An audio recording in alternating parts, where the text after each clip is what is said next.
제로원이 갖고 있는 그 다른 업체와 갖고 있는 그 차별점이 어떤 차이가 있나요? 다른 업체하고? 지금 보통 요즘 이제 진행하는 업체들이 뭐 교제기간, 뭐 연예기간, 대체적으로 이렇게 이제 많이 하는 시스템이 많이 바뀌었잖아요. 저희도 마찬가지, 일단은 이제 연예기간이라고 하는 기간은 저희도 몇 달 동안 다 있지만은, 저는 다른 업체하고 다 다르다고 생각하는 거는, 신랑이 원했을 때든 신부에 어떤 문제가 있든, 신랑이 문제가 있어도 마찬가지예요. 두 사람이서 신랑분이 저한테 신부의 진행을 멈춰야 된다는 말을 하는 그 순간 저는 이 결혼을 멈춰줘요. 그래서 제가 전에도 이야기했지만은 한국 가면은 잘할 거야 하는 그런 말을 하는 사장님들이 조심해야 된다고 이야기했지만은, 저 같은 경우는 자, 신랑이 신부를 터집을 잡을 수도 있어요. 신부의 어떤 터집을 잡을 수도 있지만은, 그렇든 어쨌든 이 신랑분이 그 신부를 못마땅해 여기면 어차피 결혼 생활이 존속이 안 돼요. 그리고 신부도 그걸 안단 말이에요. 그러면은 그대로 한국 갔다 그건 결혼 파탄 100% 납니다. 그래서 저는 신랑이든 신부 쪽이든 어느 쪽에서 이 신부에 대해서 신랑에 대해서 불만이 생기거나 그럴 때는 거기서 그대로 멈춰. 그러면 신랑분이 이 결혼을 저는 여기서 뭐 중단하겠습니다 소리가 딱 나오는 순간에 알았습니다 하고 제가 정리를 해버려요. 그리고 바로 다시 재결혼 준비 들어가고.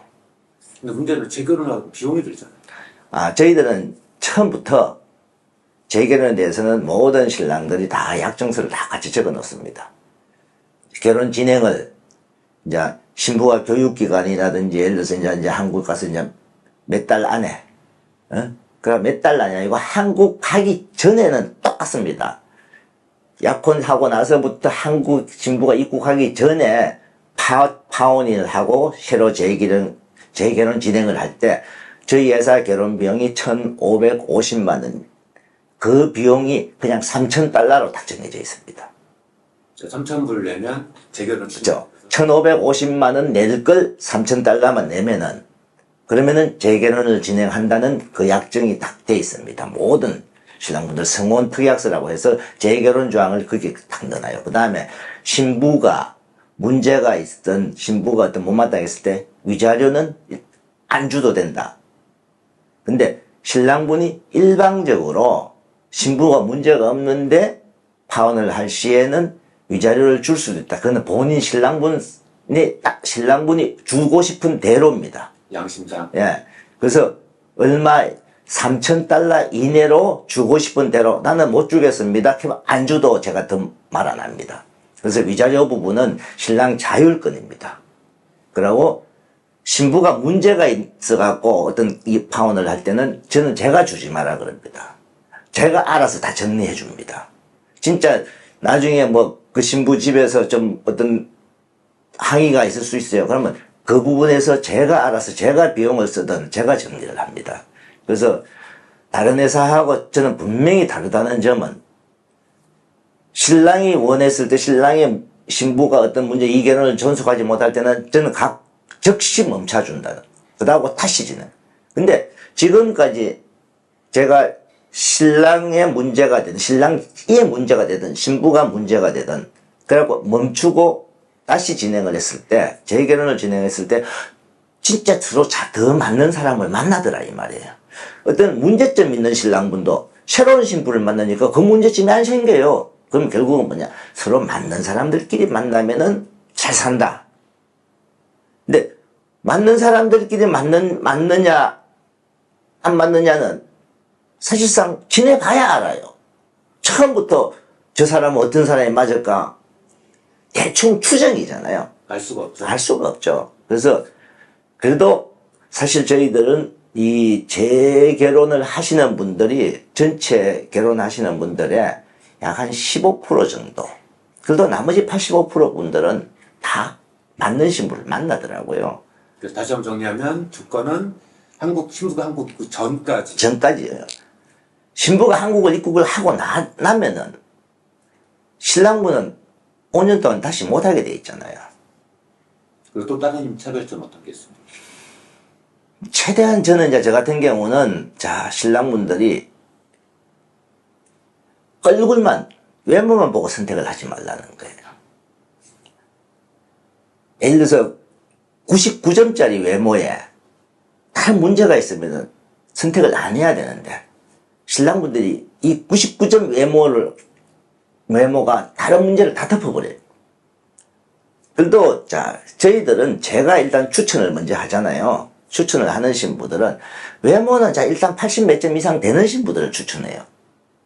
제가 신부들 면담을 할 때 인물 없어도 빼고 뚱뚱해도 빼고 학력이 낮아도 빼고 문신이 있어도 빼고 다 빼내거든요.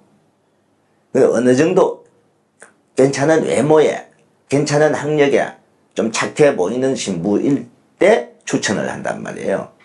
그러다 보니까 어떨 때는 한 5명 추천할 때도 있고 진짜 어떨 때는 2명밖에 추천이 안 될 때도 있어요. 어떨 때는 막 8, 9명씩 추천이 될 때도 있고. 근데 제가 인원이 작다고 해서 그런 사람이 없다고 해서 또 다른 엉뚱한 신부를 더 추천하는 게 아니에요. 그렇기 때문에 제가 봤을 때도 인물도 어느 정도 있고 학력도 있고 이런 신부들 진짜 조신하게 자라왔다고 내 눈에 보이는 신부들을 상대로 추천을 하니까 거기서 인물은 진짜 80점, 85점 정도만 돼도 인성을 먼저 보는. 근데 신랑분들이 인물을 90점 이상만 되는 분만 무조건 하려고 하는 분들이 가끔 있어요. 그래서 그거는 신랑분들이 좀 하는데 저도 다른 데처럼 무조건 인성을 먼저 저는 중요시한다. 그것도 있잖아요. 한국과 베트남 동시에 진행하시잖아요. 같이. 그거는 이제 사실상 우리나라의 이제 결혼 업체 같은 경우는 한국 업체가 베트남 에이전시나 마담들하고 거래를 하죠. 아니면은 같이 동업도 하시는 분도 있고, 아니면은 뭐 직원을 여기에 뭐 파견시켜서 마담하고 거래하시는 분도 있고. 그렇지만 저는 일단 한국과 베트남 현지를 제가 직접 일을 하고 있고, 저는 한국에서부터 신랑 면담, 신랑 상담, 저는 제가 직접 합니다. 제가 면담을 안 한 분들은 저는 결혼을 진행 자체를 안 합니다. 그래서 제가 신랑분이 살고 있는 지역에 가서 어떤 지역이냐, 그리고 그 신랑분이 살고 있는 환경, 다 이 신랑분과 충분한 대화를 해보고 이 신랑분도 어떤 분이라는 걸 파악한 다음에, 그리고 맞선 볼 때부터 시작해서 결혼 진행, 신혼예, 서류 진행까지 전부 제 손으로 직접 해요. 그래서 다른 업체하고 차이점은 신랑과 신부를 항상 우리가 직접 다 양쪽에서 다 하는 거니까 양쪽을 직접 파악을 하고 있다는 거예요. 그래서 그거는 분명한 다른 데하고 차이점이 큽니다. 돌발 질문입니다. 네. 일부 댓글에 시청자들이 제로는 왜 카페나 그다음에 홈페이지 뭐 이런 것들을 왜 운영하지 않냐라는. 자, 카페나 홈페이지 저는 합니다. 홈페이지 번지리한데 그거 다 쓰잘데없는 짓이라 합니다. 저희 회사 같은 경우는 과거부터 저는 그거 자체 운영을 안 해요. 그냥 결혼한 사람들 소개로 하거나 어떤 저에 대한 개인적인 믿음으로. 저는 제가 신랑들을 많이 영업하기 위해서 막 광고 이런 것도 잘 안 합니다. 알아서 이렇게 찾아오는 스타일로 하기 때문에. 그래서 홈페이지는 카페 절대 운영 안 합니다. 왜? 신랑분들이 저를 믿을 수 있는, 저를 믿는 분들만 오라는 거예요. 제가 더 큰 돈을 벌기 위해서 저희들은 그렇게 영업을 안 해요.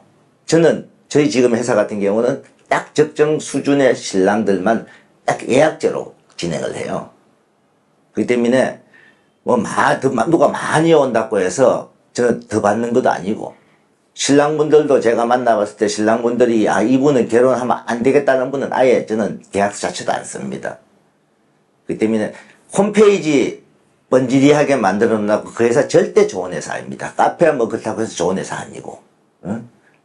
직접적으로 이 사장님의 마인드를 봐야 돼요. 그래서 구독자분들 거기에 현혹되면 절대 안 될 겁니다.